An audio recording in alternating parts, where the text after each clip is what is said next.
So I started my business out of my house as a makeup artist, and I was able to quickly grow and open up my first studio. My latest studio was a beautiful 2,000 square foot studio, and let me explain how I did it, and you can too. When I first got started as a makeup artist, I built my studio out of my house. I turned one of my bedrooms into a studio, and after about 6 or 8 months, I was able to open up my first studio.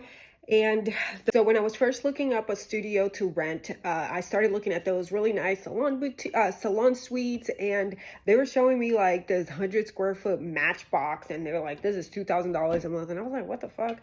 So I did some research and I looked everywhere, and I realized that you can actually rent a studio somewhere that is not designated specifically just for salon or beauty services, and you can make it your own. My very first studio was in a building that had all different types of businesses, and I remodeled my entire suite. It looked disgusting. So it had carpet, the walls were nasty, but here's what I was able to get.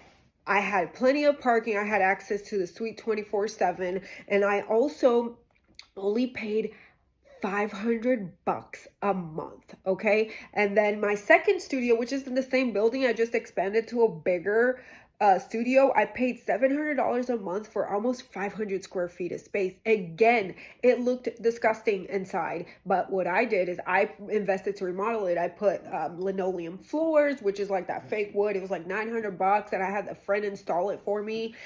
We bought things like a Hobby Lobby, and we made it look really cute. And finally, my latest studio, I expanded to a huge 2,000 square foot studio, and we paid like $2,200 a month for rent. So how was I able to afford that? And let me tell you guys exactly what I did. So first of all, if you are not aware, you can actually negotiate square footage with the landlord. So it doesn't hurt to try. Right? If they're charging, $29 per square foot, you can negotiate and see if they will bring it down. After COVID hit, a lot of commercial properties took a lot of hits. So a lot of them are sitting there empty, just really hoping to get leased for whatever they can get. Really for whatever they can get, but it's definitely negotiable. So don't be scared to negotiate rates. Like if you see a price online, everything's negotiable. Okay. So don't be scared to do that. Don't look at just traditional studio spaces. So all those that look really fancy, all nice, already set up. You don't have to do just those. There are tons of commercial buildings out there that are zoned for multiple different types of uses. So you just have to look up in your city the laws and the regulations with the zoning. So I know when you do permanent makeup, like cosmetic tattooing, I did it. I had to get a tattoo license.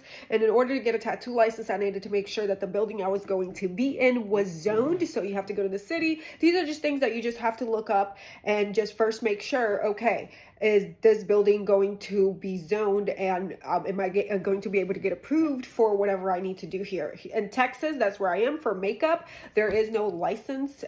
There's no specific license for makeup artists. So there's like no regulation as far as where you have to be, which is great because I just, like I said, for my first studio, I literally just rented in a same office building my husband actually had his business in, and there was all types of businesses in there. There was a barbershop, there was a chiropractor, there was a driving school, there was like a lash tech that was in there as well. There was all types of businesses. So went and I rented there, and I just made my space look really nice. My 2,000 square foot studio, this is how I was able to make it happen. So the first thing that I did was negotiate the square footage. I ended up getting them to come down like $200 a month from what they were initially charging. And yes, in the beginning, like you have to come up with security deposit and all of that. But if you're smart about it and and you structure it in a certain way, you can actually make money from opening up your own studio. So for example, if you're a lash tech, makeup artist, PMU artist, whatever it is that you do, You can structure your studio to where you can rent out stations to other people. You can also have a business partner. I had a business partner, so she paid half the rent. She went in on half of the expenses, and we also rented out the other suites. So my big studio, we had private suites, so those you can charge a lot more money for. I had a lash tech there, which had space for 2 lash techs in the suite. So one of them paid like $300, and we were renting out the other portion for the same amount. So that's just $600 right there. We also had a massage therapist in one of the other suites, and you can charge, depending on the size, it's